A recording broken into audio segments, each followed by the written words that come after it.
Bonjour à tous, je m'appelle Nicolas Tourneur et je suis Solution Consultant chez Proximus et je m'occupe principalement des solutions de centre de contact. Nous allons passer ensemble les 45 prochaines minutes au cours desquelles je vais vous parler du monde des centres de contact. Je commencerai par une courte introduction avant de parler concrètement de notre approche en 3 étapes qui seront chacune illustrées par une démonstration. Nous conclurons ensuite brièvement et terminerons par une session de questions-réponses. Nous vivons à une époque où tout ce qui touche à l'informatique et à l'automatisation connaît un essor incroyable. Forcément, en parallèle à cette tendance, la prise de contact des clients avec les sociétés a également suivi cette même courbe. Les clients ont de plus en plus besoin des centres de contact et ce, quel que soit le type de canal utilisé. Le chat, le mail, le chatbot, les réseaux sociaux, tous ces canaux ont connu une forte croissance ces dernières années. Cependant, curieusement, le canal qui connaît la plus forte croissance reste la téléphonie. Par contre, en opposition, le contact en face à face a quant à lui connu une énorme diminution ces 5 dernières années et encore plus les 2 dernières avec le coronavirus. Face à ce besoin croissant de nouvelles formes de contact, le rôle du centre de contact est devenu incontournable. Cela est encore plus vrai lors des moments chargés en émotions, tels que par exemple lorsqu'on fait un achat d'une grande valeur, une demande de crédit, lorsqu'on est confronté à un problème. En plus de tout cela, un centre de contact qui répond aux attentes des clients se doit d'être empathique, comme on le voit d'ailleurs dans les chiffres, puisque 68% des clients expriment ce besoin, mais seulement 37% des sociétés sont actuellement en mesure d'y parvenir. Au-delà de l'empathie, 66% des clients attendent que l'on considère leurs besoins ou leurs attentes comme étant uniques. Cependant, cette attente n'est également répondue que dans 34% des cas. Aujourd'hui, déjà 52% des clients se disent en attente d'un contact personnalisé et ce n'est qu'un début car ce chiffre ne fait qu'augmenter année après année.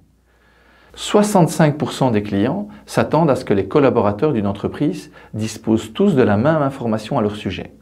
Mais malheureusement, l'expérience nous montre qu'ils doivent également, 65% du temps, répéter ces mêmes informations qu'ils avaient déjà données au préalable. 78% d'entre eux sont prêts à pardonner une éventuellement erreur de leur fournisseur, mais seulement à la condition que le service clientèle soit parfait. Tout comme 79% des clients estiment qu'une bonne expérience client est aussi importante que le niveau de qualité des produits et services de la société. Cela montre l'importance grandissante de la personnalisation des contacts. Pour finir, avec ces pourcentages, 92% de tous les consommateurs prétendent que s'ils avaient eu un contact plus positif avec le service clientèle, ils auraient été encouragés à faire un second achat. Alors, comment pouvons-nous envisager les choses pour arriver à un centre de contact plus empathique? Avant tout, il est important d'adopter une approche holistique qui tient compte aussi bien du côté technologique, mais également de la partie ressources humaines, ainsi que des outils et des applications déjà en place. Il est aussi essentiel de voir ce type de projet non pas comme un projet unique, mais bien comme un trajet à suivre où il y a des étapes et il faudra utiliser la méthode la plus adaptée pour chacune de ces étapes. Dans tous les cas, la qualité et l'expérience du client et des collaborateurs est l'objectif central à poursuivre. Ne dit-on pas « un employé heureux fait un client heureux ». Eh bien, derrière ce dicton se cache une réalité incontestable. 89% des responsables de sociétés en croissance sont d'accord pour dire qu'une meilleure expérience collaborateur mène directement à une meilleure expérience client. En plus d'une croissance rapide, cette évolution offre d'autres avantages très importants pour supporter durablement la croissance. On pense notamment à une fidélisation accrue des employés et des clients, également des collaborateurs plus ouverts aux évolutions technologiques, ainsi qu'une capacité d'adaptation de l'organisation face aux changements ou encore un meilleur alignement des objectifs de l'entreprise. Mais comment parvenir à rendre son centre de contact plus empathique? Eh bien simplement grâce à l'utilisation des données clients que vous possédez déjà. En effet, les données clients renforcent la capacité des collaborateurs de votre entreprise à se mettre à la place du client. Elles leur permettent notamment de reconnaître tout de suite les clients, de savoir quels produits, quels services ils disposent. Vos collaborateurs peuvent ainsi anticiper et écouter vos clients et donc se montrer plus compréhensifs et leur venir en aide plus facilement, plus rapidement. Ceci permettra à vos collaborateurs d'avoir des contacts plus empathiques avec les clients et de ce fait, éviter certaines frustrations lors d'un second contact. Si les collaborateurs se montrent compréhensifs, les clients seront alors plus ouverts aux solutions proposées. Cette approche empathique renforce la confiance des clients dans une marque. Ils n'hésiteront alors pas à reprendre contact en cas de question. Enfin, augmenter la confiance passe aussi par le fait de poser les bonnes questions ou de faire une offre de façon proactive. Il est incontestable que nous assistons à une grande évolution à la fois dans la relation client, mais aussi avec la satisfaction des employés. Comme vous vous en doutez, Proximus a la volonté d'être un acteur relevant dans ce domaine. Pour ce faire, Proximus a décidé d'une part de mettre la priorité sur le public cloud avec l'introduction d'une solution puissante, innovante et évolutive, ce que nous avons fait au travers d'un partenariat stratégique avec Genesys, qui est leader dans le Gartner Magic Quadrant, et l'introduction de la solution Genesys Cloud dans notre portefeuille de solutions. D'autre part, en développant des compétences avancées à la fois directement liées à la solution Genesys, nous sommes d'ailleurs hautement certifiés et spécialisés, mais aussi en étendant notre offre de services de consultance, d'experts, d'advisors, d'architectes et de designers, afin d'avoir une offre la plus complète possible, de bout en bout, pour vous accompagner dans votre trajet. Nous sommes donc à même de parler de votre projet depuis les tout premiers instants et les questions fondamentales jusqu'à la définition détaillée de la configuration de la solution. En passant par les intégrations avec vos applications métiers, en passant également par les stratégies de migration, la mise en place de votre solution, le support de la solution, voire même le soutien à l'adoption de la solution pour vos employés. Notre choix s'est porté sur Genesys Cloud pour différentes raisons, parmi lesquelles nous pouvons citer 5 atouts majeurs. Tout d'abord, il s'agit d'une plateforme all-in-one, ou tout en un, déployée en mode microservice, dont l'évolution est permanente et sans interruption de service. Pour les utilisateurs au sens large, le déploiement all-in-one présente l'énorme avantage de permettre la concentration de toutes les facilités et fonctionnalités au sein d'une seule et même interface. Deuxièmement, au-delà de cet important confort, son approche omnichannel permet un reporting complet en temps réel ou en mode historique, couvrant tous les aspects et tous les types d'intégration. Troisièmement, Genesys Cloud, c'est aussi de nombreuses possibilités d'automatisation, avec notamment des solutions telles que le text-to-speech, le chatbot, des solutions automatisées pour les appels sortants, l'intelligence artificielle ou encore l'optimisation de la gestion des ressources. Quatrièmement, Genesys Cloud, c'est surtout une plateforme qui vous permet de faire évoluer votre solution en fonction de vos besoins, de vos ressources.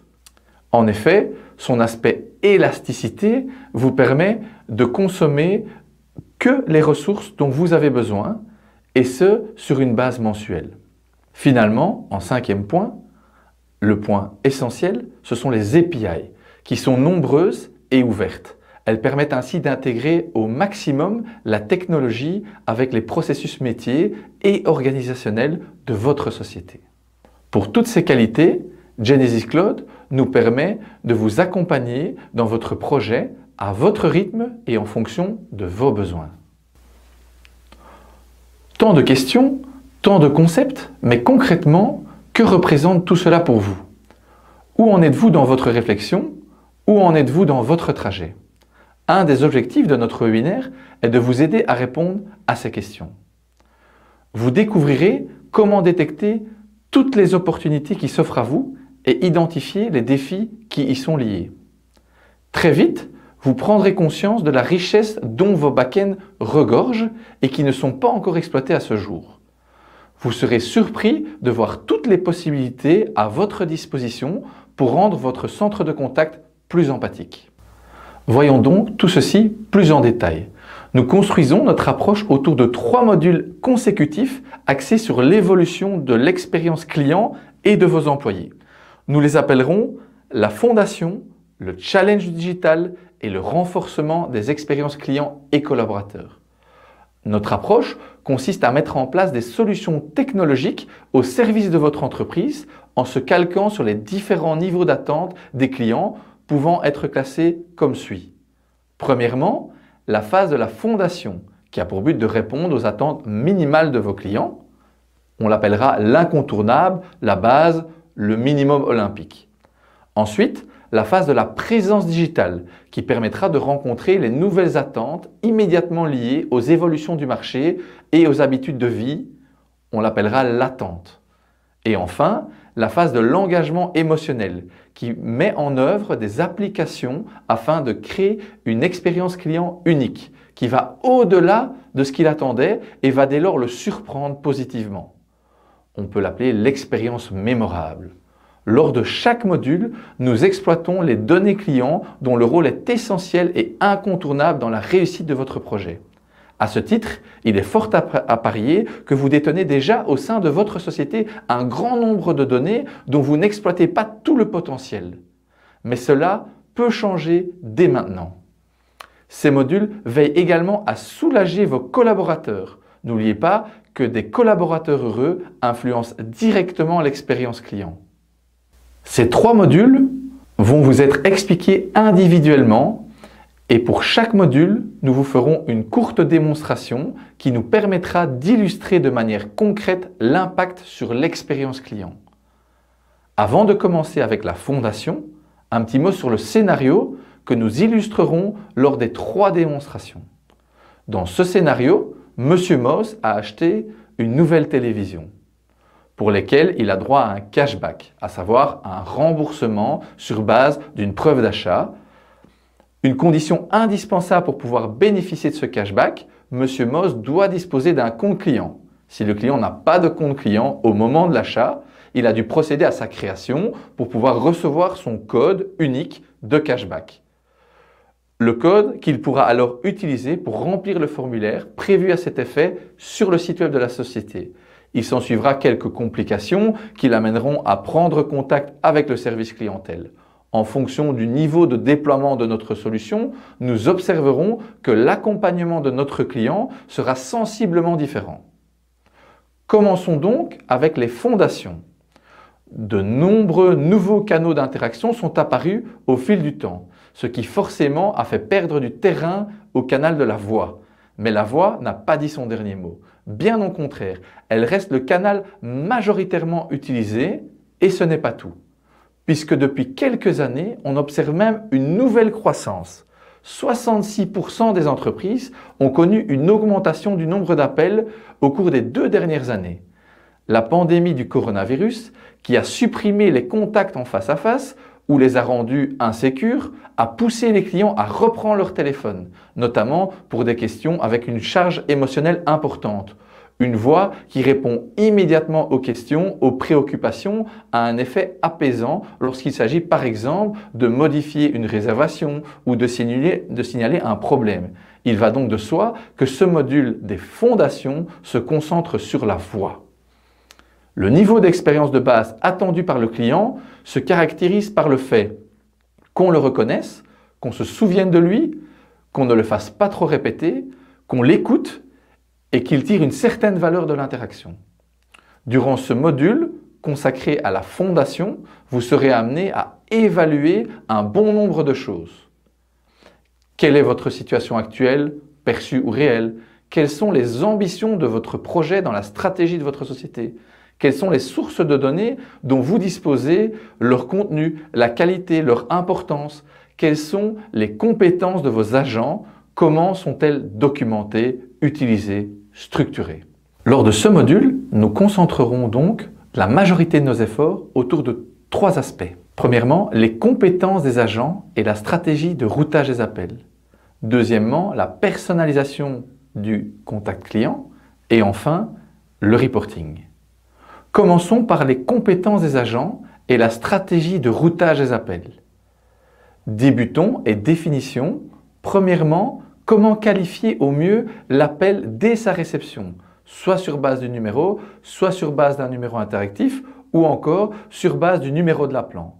Ensuite, comment connecter le client avec l'agent qui dispose du niveau de compétences approprié pour rencontrer les attentes du client. Et enfin, comment éviter, quand c'est possible, le transfert d'appels entre les agents. Le but de cette stratégie est de configurer efficacement les files d'attente tout en gardant bien à l'esprit que le client n'aime pas attendre. Sachez qu'au-delà d'une minute, les gens commencent à s'irriter et après 5 minutes, les entreprises auront perdu tout le monde. Ensuite, afin de répondre à l'attente de personnalisation du contact client, nous aborderons la question de vos back-end, ce que l'on appelle le CRM ou encore Ticketing System. Votre Corporate Directory, la collaboration entre vos agents avec les autres employés de votre société. Faut-il notamment intégrer un outil de collaboration comme Microsoft Teams par exemple? Pour finir, nous mettrons en place des outils de reporting qui permettront de mesurer les KPI que vous avez définis dans votre entreprise. En effet, une stratégie se caractérise par la mise en place de KPI, mais des KPI que l'on ne sait pas mesurer ne servent pas à grand-chose. À ce stade de la fondation, nous ferons un focus sur l'évaluation des données à votre disposition. Si nécessaire, nous les nettoierons, les structurerons afin d'avoir une base de données saine et agile sur laquelle nous pouvons construire nos prochaines étapes. Mais avant de passer à l'étape suivante, illustrons notre premier module avec notre client, Monsieur Moss, qui tente de profiter de son cashback et qui malencontreusement reçoit un message d'erreur à répétition. Rappelez-vous, pour bénéficier du cashback, il est impératif d'avoir un compte client. Nous avons donc dans nos systèmes une fiche client qui reprend les différentes informations du compte client telles que ses numéros d'appel, son email ou encore son historique d'achat. Monsieur Moss a sa référence de cashback ainsi que les documents de sa télévision. Il se rend sur le site internet et clique sur le bouton cashback. Il doit alors remplir un formulaire en indiquant la référence de sa télévision ainsi que la référence de son cashback. Lors de l'introduction de cette référence, le système lui renvoie une erreur de type référence invalide et l'invite à réessayer. Après 2 essais infructueux, Monsieur Moss décide de contacter le service clientèle qui redirige les appels en fonction de la langue au travers d'un menu interactif. Après avoir sélectionné l'option 1 pour le français, le système va diriger l'appel vers un agent disponible et francophone ayant les compétences pour ce type de problème de cashback. Bonjour. Goeiedag. Pour le français, appuyez sur 1. Faute.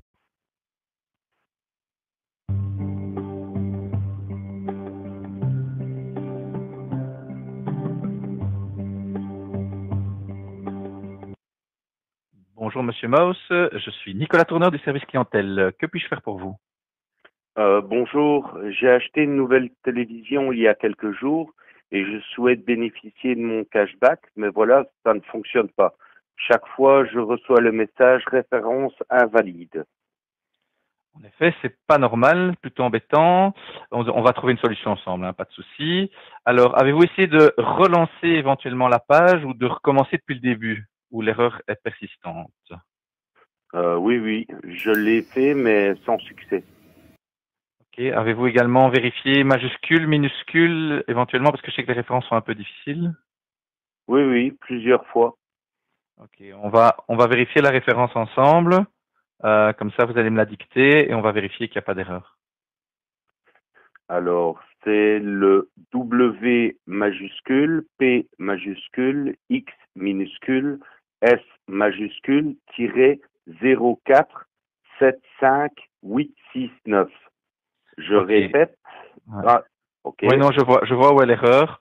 En fait, après le tiret, en fait, c'est un O et pas un 0. Donc, c'est un O majuscule. Donc, est-ce que vous pourriez éventuellement réessayer avec un O majuscule et comme ça, vous pouvez me dire si ça résout le problème.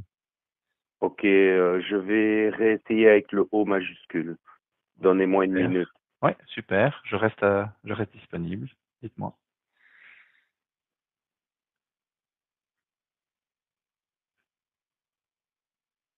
C'est bon, ça fonctionne. Merci beaucoup. Parfait, c'est super. Avez-vous une autre demande ou une autre question éventuellement? Non, merci. Parfait. Bien alors, je vous souhaite une excellente journée, Monsieur Maus, et je vous remercie de faire confiance à notre marque. À très bientôt. Merci beaucoup. À vous aussi. Au revoir. Comme vous avez pu le voir, l'agent qui reçoit l'appel voit apparaître les informations relatives à Monsieur Moss sur son écran, ce qui lui fait gagner un temps précieux et augmente la satisfaction du client. Ce genre d'interaction est assez classique, mais nécessite tout de même une base solide. L'objet principal de notre premier module était de construire une base de solutions évolutives. Maintenant, comment allons-nous le faire évoluer pour pouvoir passer à l'étape de la présence digitale? D'abord, on vise à déployer une solution technologique répondant au niveau d'expérience attendu par le client. À ce niveau, le client attend un contact de qualité par le biais d'un canal convivial. Il attend que la société soit joignable, disponible et réactive. Pour l'organisation interne des entreprises, cela signifie trouver la bonne combinaison entre type de canal utilisé, niveau d'automatisation et gestion des ressources. Lors de ce module, nous concentrerons donc la majorité de nos efforts autour des 3 aspects suivants. Premièrement, les canaux digitaux, ensuite l'automatisation et enfin la gestion des ressources.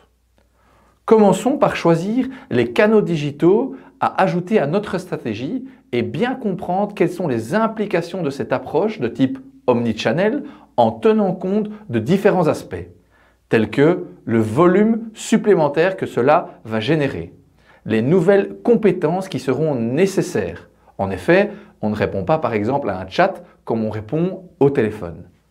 Les nouveaux types de contenus que cela va engendrer. Les canaux digitaux amènent souvent un autre type de client et donc forcément d'autres attentes. La notion de blending, autrement dit le mélange des différents types de canaux. Durant ce module consacré à la présence digitale, vous serez également amené à évaluer un bon nombre de choses. Les agents vont-ils répondre à tous les types d'interactions? Vont-ils répondre à tous et en même temps? Vont-ils répondre à un type de canal à un certain moment de la journée et à un autre à d'autres moments de la journée? Ensuite, choisissons ce qu'il faut automatiser et surtout comment le faire. Par exemple, pour savoir s'il faut utiliser un bot ou pas, les questions à se poser sont: va-t-on automatiser la collecte d'informations avant de connecter un agent réel? Va-t-on automatiser la fourniture d'informations, par exemple pour recevoir une copie de facture? Peut-on automatiser autre chose? Y a-t-il des questions récurrentes ou des opérations récurrentes qui valent la peine d'être automatisées? En effet, il n'y a pas beaucoup d'intérêt à automatiser une opération qui ne se présente qu'une fois par mois ou une fois par an. Une fois les scénarios que l'on souhaite automatiser identifiés, il s'agit de construire un bot performant qui crée de la valeur aussi bien pour le client que pour l'employé.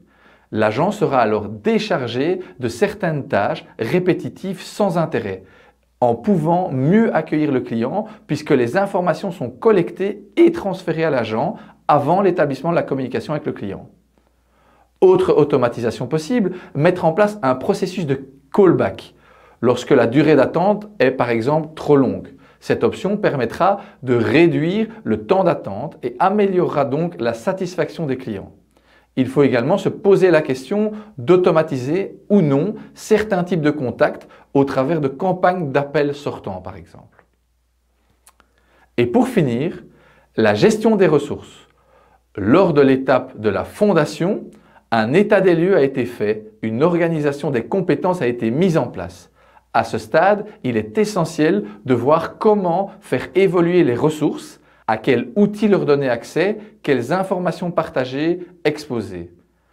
À qui, comment et dans quel contexte. C'est aussi à ce stade que se pose la question des réponses standards et structurées qui peuvent être facilement envoyées aux clients. Dans ce module, l'ouverture de nouveaux canaux digitaux entraîne automatiquement une augmentation très importante du nombre de données et d'informations disponibles. Alors, comment gérer ces données? Comment les utiliser? Comment sélectionner les données à utiliser au bon moment pour la bonne personne? À ce stade, il est essentiel de porter une attention toute particulière à la consistance des données. L'importance des données, aussi bien leur quantité que leur contenu, nous amène à aborder un aspect de plus en plus important et critique qui est la gestion des connaissances. Knowledge management en anglais. Cela consiste en un ensemble de méthodes et d'outils permettant de favoriser l'exploitation et le partage des connaissances dans une organisation. Une fois encore, il s'agit de combiner trois aspects: la technologie, le capital humain et les processus. En d'autres termes, la gestion des connaissances facilite la recherche des informations ou des personnes qui détiennent les informations dont vous avez besoin. Elle augmente l'efficacité et la productivité et vous permet de mieux travailler en réduisant la tendance à réinventer le processus déjà mis en place. Les atouts pour votre société sont divers et multiples et contribuent notamment à une augmentation de la productivité des équipes, à la prise de décision plus rapide, à l'augmentation des compétences des collaborateurs ou encore à une accélération de l'apprentissage. Elle permet de créer une culture de collaboration et de partage des connaissances et par là même une amélioration des niveaux de satisfaction des clients et du bonheur de vos collaborateurs. Ce lien fort entre l'expérience client et collaborateur nous amène au troisième module, durant lequel trois nouveaux aspects seront abordés. Mais avant cela, illustrons ce dont nous venons de parler. Tout comme lors du module 1, notre client, Monsieur Mouse, enchaîne deux essais infructueux. À ce moment, comme vous le voyez, Monsieur Mouse voit alors un chatbot lui proposant de l'aide. Monsieur Mouse va alors entamer une conversation avec le chatbot avant d'être renvoyé vers un agent.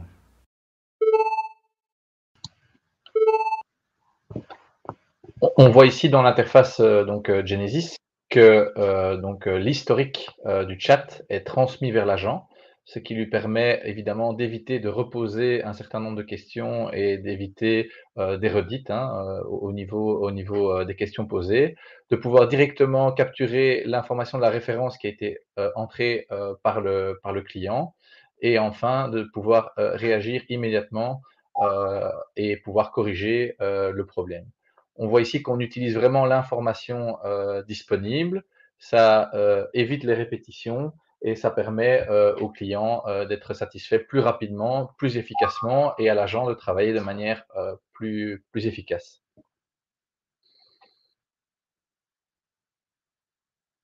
Donc là, on voit ici que c'est une erreur entre donc, le O majuscule et le 0. Et donc, Monsieur Moss peut réentrer sa référence correctement. Et à la fin de l'appel, l'agent peut catégoriser l'appel en lui indiquant que c'était une erreur d'encodage du client, ce qui permettra de retrouver cette information dans le reporting.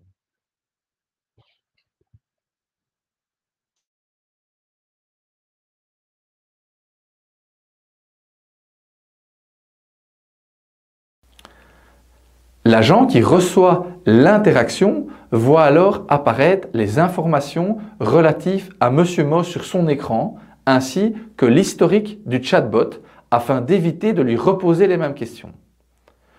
Lors de cette petite démonstration, on voit comment la personnalisation de l'interaction est améliorée, mais pas uniquement.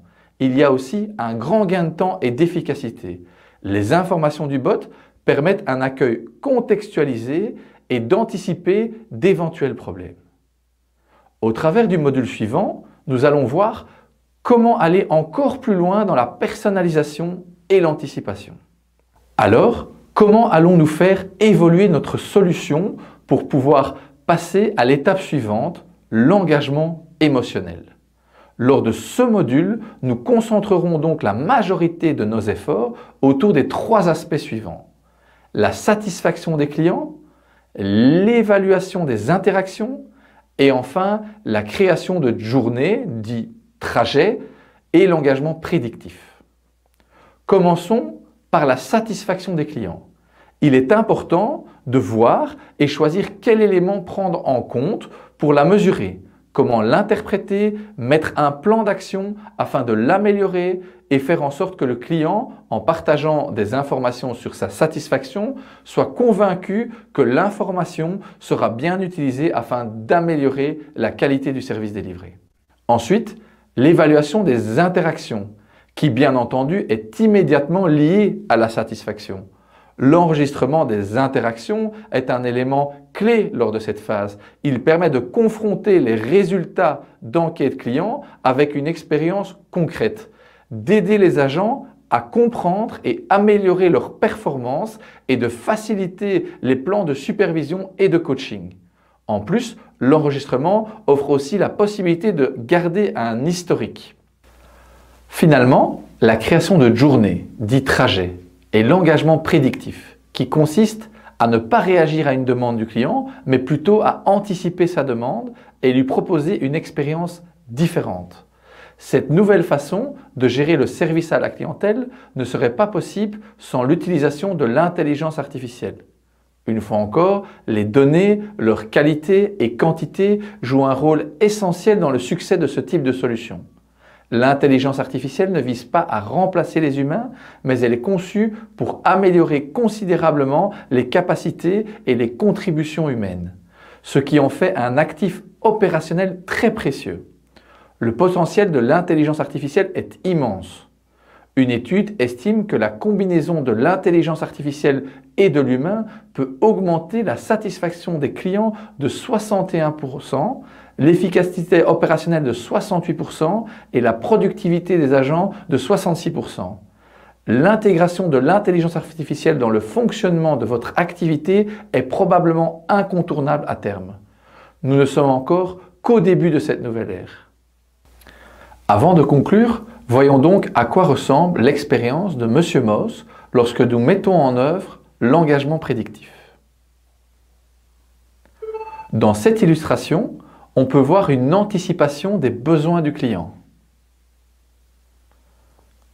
Sur l'écran de l'agent, on peut voir le suivi et les momentum dans le parcours du client. De cette façon, l'agent peut prendre action immédiatement en vue de résoudre le problème du client. Dans ce cas-ci, l'agent peut retrouver le code inséré par le client sans lui demander, ce qui lui permet de prendre un certain nombre d'actions. On peut alors vérifier le code et voir que celui-ci est expiré. L'agent peut ensuite proposer au client de générer un nouveau code de façon proactive. Ces nouvelles applications de Predictive Engagement ne sont encore qu'à leur début, mais on peut imaginer tout ce qu'il deviendra possible de faire dans un avenir proche. Mais il restera toujours un prérequis de taille, la qualité des données et la plateforme évolutive que vous pouvez mettre en place dès aujourd'hui. Cette dernière démonstration conclut notre webinaire. Au travers de ces 3 scénarios, tout simples, nous avons essayé de vous montrer l'évolution possible entre la mise en place des fondations et l'engagement prédictif. En conclusion, qu'avons-nous alors vu aujourd'hui? Le centre de contact joue un rôle clé dans la relation entre les clients et les entreprises. Il est aujourd'hui en pleine évolution. Il présente, comme vous l'avez vu, de nombreuses possibilités et opportunités. Pour répondre aux demandes des clients, il doit devenir plus empathique. Nous vous avons présenté notre approche en 3 étapes qui reprennent la fondation, la présence digitale et l'engagement émotionnel. Ces 3 étapes combinent les moyens technologiques, les ressources humaines et les applications métiers afin de répondre au mieux aux attentes des clients. Nous avons également démontré le caractère évolutif de notre approche en soulignant à chaque étape et au travers de 3 scénarios simples les avantages tant pour les clients que pour les entreprises. C'est notre collaboration avec Genesys, leader dans les applications destinées au centre de contact, qui nous permet de mener tout cela à bien. Mais le plus important à retenir est que chez Proximus, nous pouvons offrir et déployer des solutions de centre de contact de bout en bout. Que ce soit pour une évaluation business, technologique ou de service, vous pouvez compter sur nos experts et consultants pour vous accompagner dans ce trajet enthousiasmant. N'hésitez pas à les contacter. J'espère que ce webinaire vous a permis de répondre à certaines questions que vous vous posiez, de mieux vous situer ou en tout cas vous inspirer. Je vous remercie de votre attention et je vous retrouve dans la session de questions-réponses. Bonjour à tous, merci d'avoir suivi ce webinaire. Je vais donc parcourir les questions qu'on a déjà reçues et n'hésitez pas à continuer d'en poser pendant que je réponds aux premières questions et nous verrons ensuite où nous arriverons. Donc la première question c'était est-ce que ce webinaire sera disponible par la suite? La réponse est oui. Vous recevrez sans doute un mail dès demain. La vidéo sera postée sur YouTube. Donc vous aurez le lien avec le webinaire. Si certaines personnes désirent avoir les slides, c'est également possible. Il suffira de faire la demande et alors on vous partagera les slides si certains contenus vous seront utiles. La deuxième question est est-ce que la solution text-to-speech de Genesis supporte-t-elle le français? Alors là, la réponse est oui. Genesis supporte le français. Historiquement, il supporte le français de type canadien, donc attention, c'est quand même une différence. Mais alors depuis peu, ils ont sorti la version français France, qui est forcément plus proche du français Belgique. Et donc c'est quelque chose qui est en constante évolution au niveau du text-to-speech, puisque de nouvelles langues sont apportées quasiment à chaque semaine ou chaque mois. Il y a de nouvelles langues qui sont disponibles au niveau de la solution Genesis en text-to-speech. La question suivante, utilisant intensivement Microsoft Dynamics, les deux fonctionnent-ils ensemble? Eh bien oui, donc il y a des modules d'intégration qui sont disponibles. C'est la force évidemment d'utiliser un produit tel que Genesis Cloud, qui a des API déjà disponibles, des connecteurs déjà disponibles, un App Foundry, hein, donc qui est une sorte de marketplace, on va dire, où on trouve toute une série de modules pré-disponibles qui permettent de faciliter l'intégration.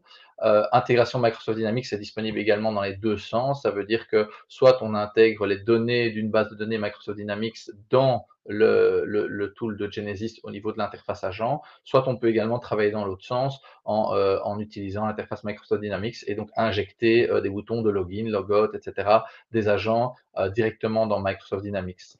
Donc c'est une option qui est tout à fait disponible. Autre question, est-ce le logiciel utilisé par Proximus pour ses propres clients?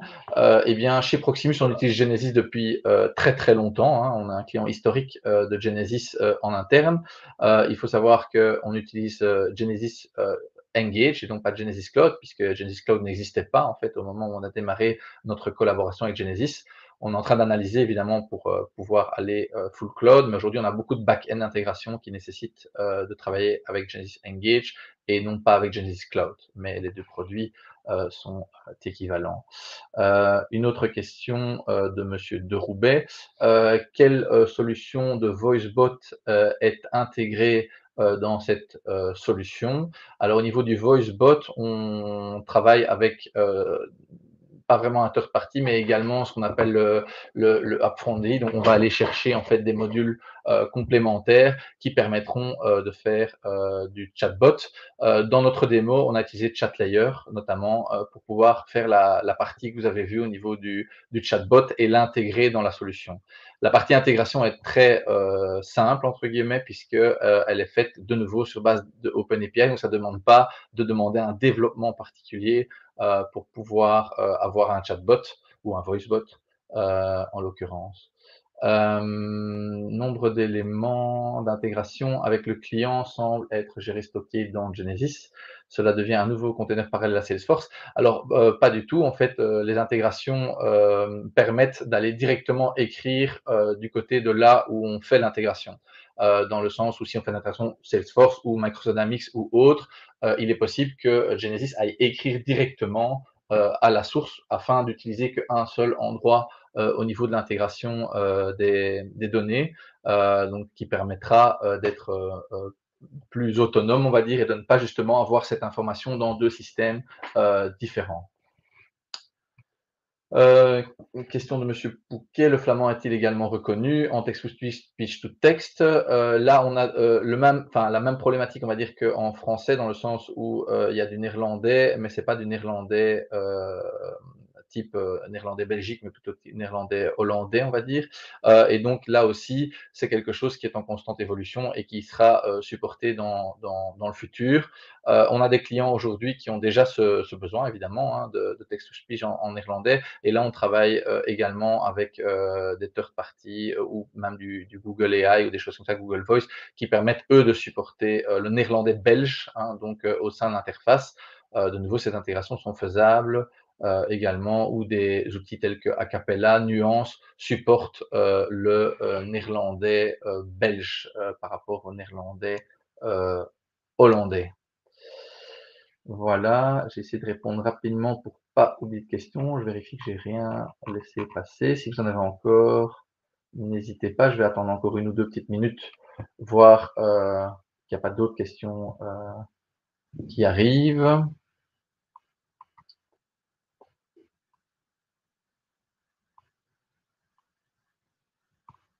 Je n'en vois pas pour le moment.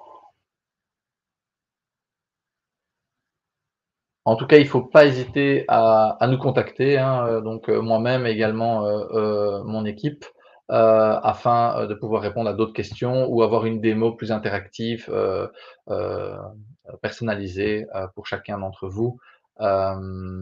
Et comme ça, ce sera plus interactif encore que via la session de Q&A. Voilà, je vois pas d'autres questions arriver.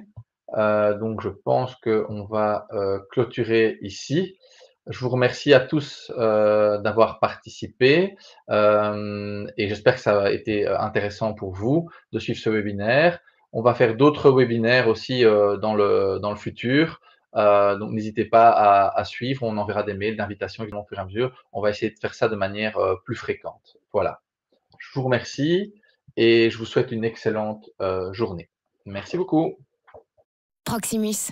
Think possible.